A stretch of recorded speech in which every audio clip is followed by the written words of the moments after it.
1, 2, 3, 4, 5. 1, 2.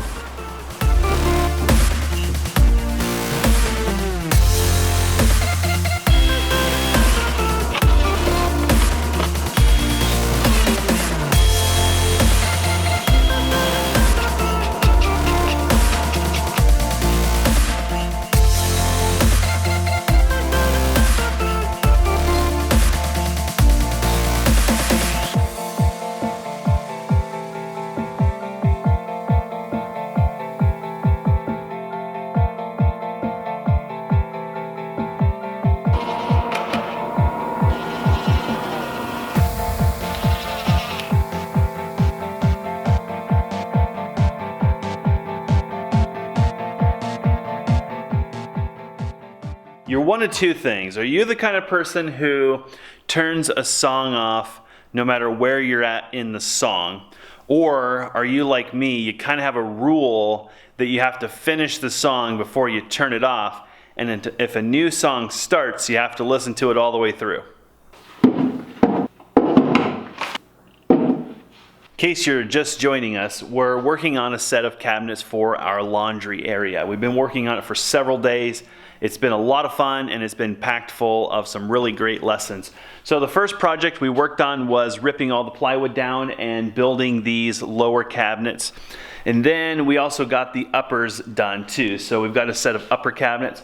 Then we worked on ripping all the drawer stock and dadoing that, and then pocket hole and joining all that stuff after we finished it all and sanded it all. And then our most recent project was getting all of the drawers installed and working with this slide hardware. Anyway, that's kind of where we're at now. So we've got pretty close to getting all these boxes done, and we're really close to working on the face frame, which is going to be a completely different departure from all this plywood and engineered wood.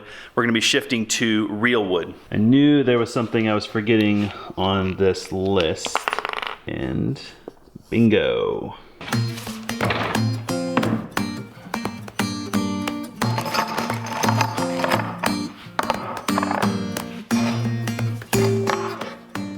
So these are, you would think they're called a leg, but they're not. I'm not sure why they call them this, but they're called a cabinet leveler. Well, the good news is they just arrived, and so now we can finally get them attached to the base, and then our base cabinets are basically done. We just need to build the toe kick. These are the metal version. They make a plastic version that does the same thing, but in my mind when I was shopping for them, I thought, these aren't very durable. I mean, they are. I've used them in the past for a small project, and they're pretty stinking strong. I think these things are rated at 300 pounds per leg. So do the math, 1,200 pounds. Pretty legit. So they're adjustable. You can buy these from about 3-inch minimum up to like 5.5-inch minimum, and then they usually adjust about an inch. So obviously the objective primarily is to level the cabinet, so if your floor is not level, you've got a mechanism by which to quickly adjust this. You can basically stick a screwdriver in that slot and crank on it and very fine tune the legs to get your cabinets nice and level. But the perk of this system is something we were looking for. Many cabinets are built with a toe kick in the side. So basically what they do is they extend the side down, and then they notch it right here for the toe kick. The problem is the wood is touching the floor. And I guess in a living area where water damage would be particularly problematic, there's no amount of water that's good. But in a garage where, you know, the occasional bucket gets kicked over or the canning pot gets dropped or something, water on the floor is a much higher likelihood. So by having this plastic leg sitting on the concrete and no wood touching it, if we have water less than 1 inch on the floor, it's not going to damage the cabinets. Of course, the toe kick does clip on here and then it touches the floor. So if the toe kick gets damaged, we simply replace the toe kick, which is nothing in comparison to building a new box for the cabinet. So it's pretty straightforward. Basically, these little clips glue or even double stick to your toe kick. And then this little clip slips on here, and then you click this onto the leg. Pretty simple system. One thing I do see that's a problem is our end cabinet has a wraparound toe kick So that's not gonna work because we don't have enough clippy poos, but I guess we'll figure that out. So that's basically what's gonna bring our cabinets up to the proper height. So let's get these installed, and then once that's done, essentially we're done with the base cabinets and we can start moving on to the other parts of the list. So one other benefit is that these legs are quickly removable. So if you were the type of person who needed to transport this cabinet, say if you're doing this professionally and you've got to put a bunch of these in a trailer, the leg itself is removable, and so all you're left with is this little guy. When you get to the job site, you stick the leg in there, level it, and away you go. I feel like if you try to research on the internet what a standard toe kick depth is, you'll find about 1 billion different answers. So we're gonna try to aim for something that's a fairly standard depth, and that is 3 inches. So the challenge is that this actually isn't the finished face of the cabinet, right? We've got to add our face frame here, which is gonna be 3/4 of an inch thick. And then we're gonna have a 1/2 inch toe kick that's gonna stick out. So we need to make sure that we've got all that stuff accounted for in the positioning of these legs to make sure that when we're all done and we clip the toe kick on, we actually end up with a 3 inch depth on the toe kick. So that basically comes pretty much flush with that leg. Our 1/2 inch toe kick will come out to 2 1/4, and then we're gonna add 3/4 of an inch, which will bring us to 3 inches. So we want to be about 2 3/4 of an inch back from the face on this. And then I guess there's not really any rhyme or reason to this. I guess having the support over the plywood edge makes the most sense, but anything we can do out here adds a little bit of support to the center of the cabinet too. So I guess there's no answer to this one. Maybe there is somewhere in a manual. So why don't we just go 2 inches in, something like that.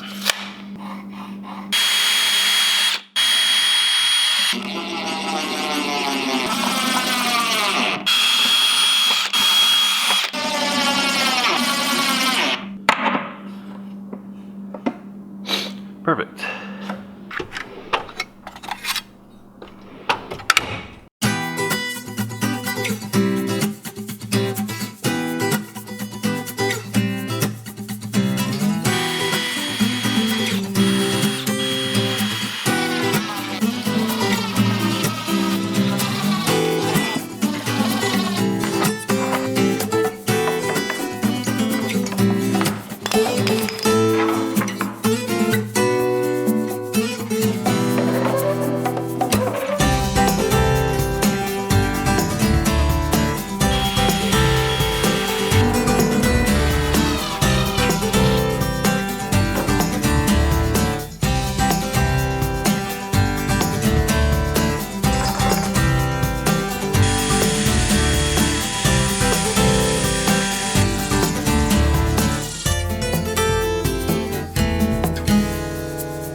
We're at 34 3/4, so that gives us 1 1/4 inch for top, or we can dial it up if we want a shallower top.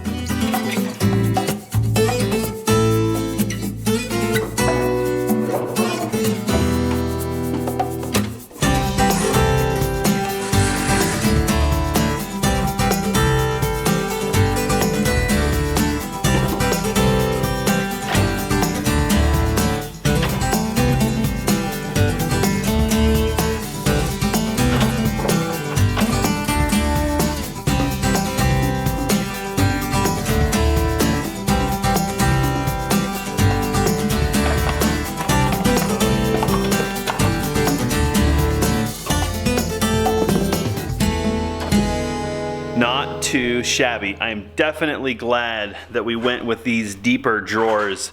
I feel like hiding things like appliances and stuff, even our espresso maker should actually fit in there and we could hide it away. So I don't know, the odd chance we don't want coffee. We could put that away and we don't have to hide it in a cupboard or something like that. And the nice thing about these slides is that they're full depth. So this drawer doesn't come out to here and stop. It comes all the way out to there. So even though these drawers are quite deep, there's 100% access to that cabinet. That's an entire Vitamix going in that drawer. Not too shabby. And then I don't really know what's gonna happen with these drawers. I figured I'd just throw stuff in them to kind of, I don't know, see how they look, I guess. This is nice. It's a nice long drawer, so long utensils shouldn't fit in there fine. I don't know, we might end up taking our knife collection and putting that guy in there. I think appliances and I don't know, I guess we'll have to figure out how the heck we're gonna use that for now. In my dream, I think the way that I have this laid out, the sink goes right about between those two outlets, so right about there, and that should work good. You don't really want an outlet over the sink, I don't think. And just so nobody around here gets a fat head and starts to think that we're all domesticated, let's put a really tacky piece of plywood on there for a top. Perfect. So the next thing is the joiner. So we worked really hard on the Shopsmith a few days ago, getting things calibrated and tuned up. During that process, it came to light that the blades on the joiner were really in bad shape. So it just so happens that the gentleman we got the joiner from had an extra set of blades. So we actually spent a couple of hours yesterday getting those blades installed. The installation takes about 5 minutes, and getting them calibrated takes like 2 hours. The joiner is a really unique tool if you're not a woodworker. It's actually designed to help make things flat. So if you have a board that's got some wane or warp or something like that in it, some twist, it'll help you to get that board to be absolutely flat. I think a common misconception is that that's what a thickness planer is for. And if the board has any kind of bow in it, that bow is not going anywhere in the thickness planer. It will change the thickness, but that board will go in one end and out the other, and you'll have a thinner board that's still got bow in it. The joiner is the tool that we're going to use, and what we're wanting to do is to use wood from our boneyard for the face frames, the doors, and drawers. This is asking a lot of the wood in our boneyard for 2 reasons. One, when we milled this wood, it is all leftover wood from our timber frame. And we had a ton of wood that came off the saw that was not useful for the timber frame. And we've since made wood chips. We made all of our loft decking. We just keep going. We just keep finding uses for that wood, which is why we saved it. The problem is when we milled it, we didn't mill it with the intention to use it for cabinets. We did what's called flat sawing. You basically set the log on the mill and you go for it. And to get really dimensionally stable wood, that's not a very good way of milling.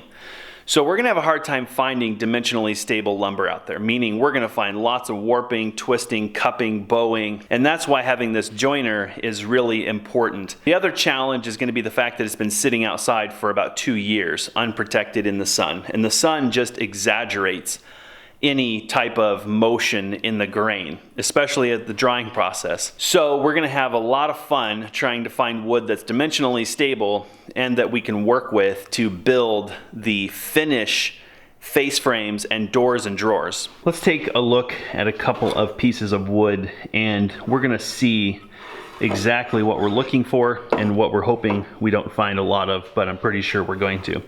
This 2x4 is a very old piece of wood. Part of the dead giveaway is that it's not a nominal piece of lumber, it's a true 2x4. What we're looking at here, if you really look closely, is the number of growth rings in this tree is tremendous. And let's flip this guy over so we can see the grain a little bit better. And look comparatively how few growth rings there are in this tree. Okay, so just hold that thought. Are you ready for this? Look how few growth rings are in this tree. This one has 1, 2, 3, 4, 5. We can count on one hand the growth rings in this tree. This one's probably closer to 23, and I dare you to try to count the number of growth rings in this tree. This is such a different level quality of wood. So the point of this is that this grain is very straight and it goes across the board. So this board, even with all of its age, is very straight and very true to its original milling. And that's because of how it was sawn.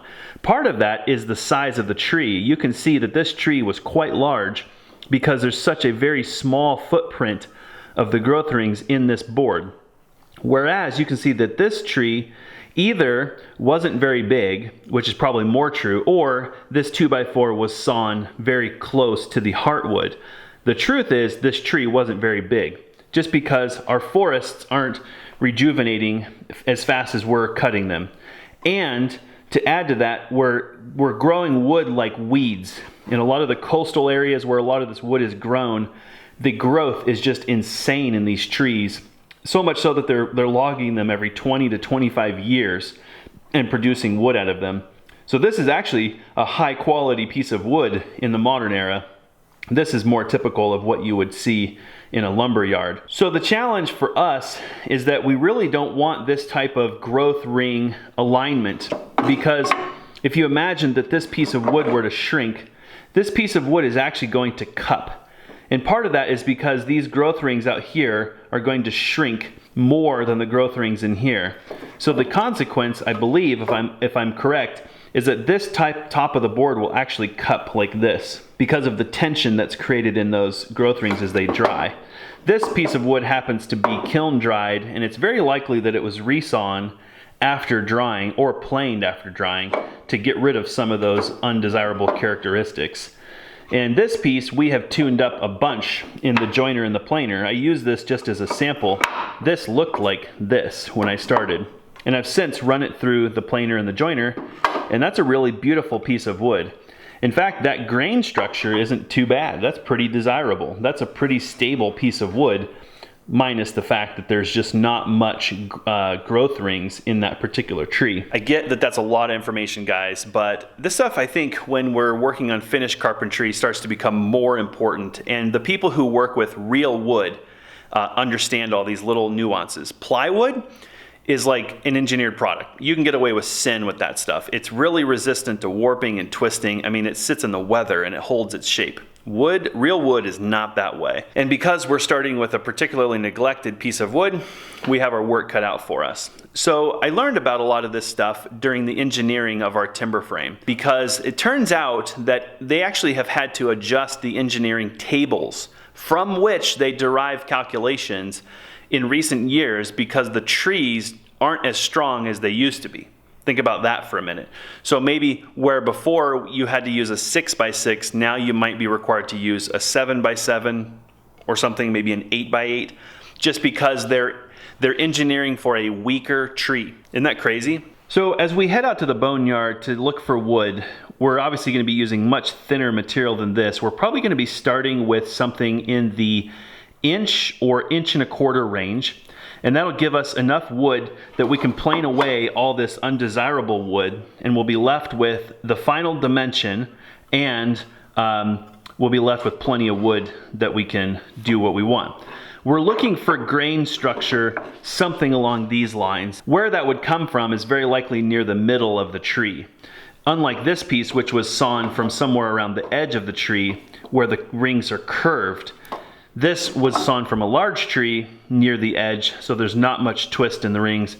And this was probably sawn near the center of the tree also. I'm speculating a little bit on this one. I'm not very good at reading that grain. But this is really the grain structure we're looking for. It'll make the wood the most stable. So back to the joiner. The joiner is a planer to some degree. It's very similar in nature. The difference is that we're setting the table on the infeed at a certain height, and the planer is going to remove and make this a nice flat surface. And once this side is flat, we could then put it through the planer, and it would create a uniform thickness on that piece of wood once it has one flat side to run from. And that's where this is going to become useful. The challenge we have, and a lot of small shops have, is that we're limited to 4 inches. So even if we need a 12-inch board, we're going to have to saw all of our wood down to a maximum of 4 inches, do everything we need to do to it, and if we have to, we're going to glue it up into a bigger board. So in the case of this set of drawers, these drawer fronts are going to be quite large. They're about 10 and some inches tall. So we're going to have to laminate several 4-inch boards and make one 10-inch board, and then do a bunch of work to it to make it look and feel and act like one board. All right, it's not raining outside, so it's time to pack up, head out to the boneyard, and see if we can find enough material that we can build all this from what we have. I did do a calculation. We need 86 feet of stock at 1.25 inch width. So we'll have to kind of do some calculations out in the field and figure out what that translates to in the number of boards. We have everything out there from 2 inches wide up to like 16 inches wide. So it's going to be a lot of fun making sure that we have the right linear footage. So probably the minimum piece we're looking for is 3 inches. You know, that's not great. It's cut definitely in the top round part of the log. Let's set that to the side. This guy looks pretty good. So I think what we don't really want is a bunch of tight grain with a bunch of wide grain, because that's just gonna look kind of redneck. I don't know. That's a beautiful looking board, nice flat grain pattern. Let's try it. So let's, let me set that out of the way here. So that's got a lot of splits. To me, that piece of wood's dimensionally useless. So this is kind of what I was expecting, is that it's gonna be an act of patience to go through this pile. This wood's just all over the place, and it hasn't been well protected, and it wasn't sawn for this. So I think we have to eventually make a decision whether we want to go with really exciting wood, all of it, so that it all looks fairly uniform, or keep digging and try to find tight grain. My hunch is we're probably not going to find a lot of tight grain, because a lot of this wood came from the outside edges of the tree, because we were cutting the timber out of the middle of the tree for the timber frame. Let's take a look at this board and see what it's doing. There's a lot of wood in there, so we could get a lot out of one board. It looks like a decent board. Do you agree? Yeah. I mean, it's not got a lot of cup in it. All right, let's set that one out.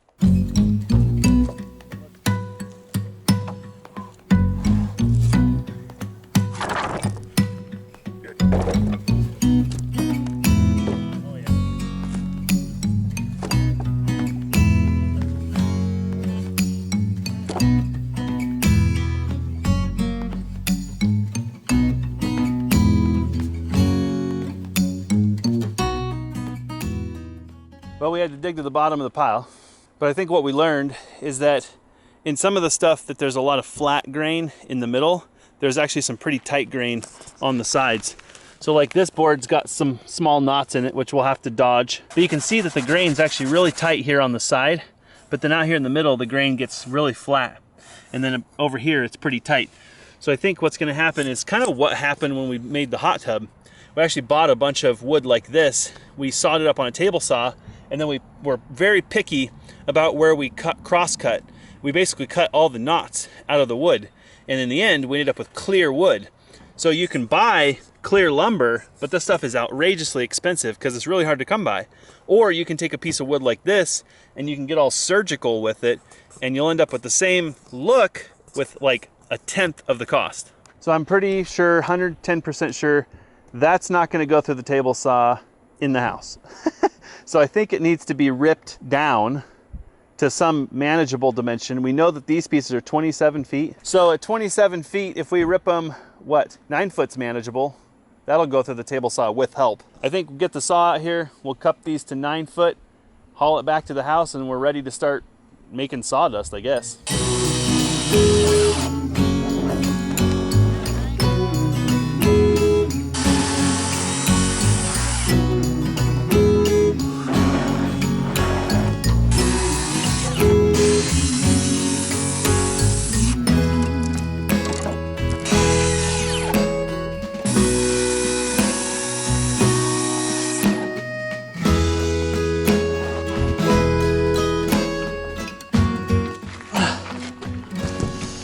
Boy, that better make a set of cabinet face frames. Holy smokes.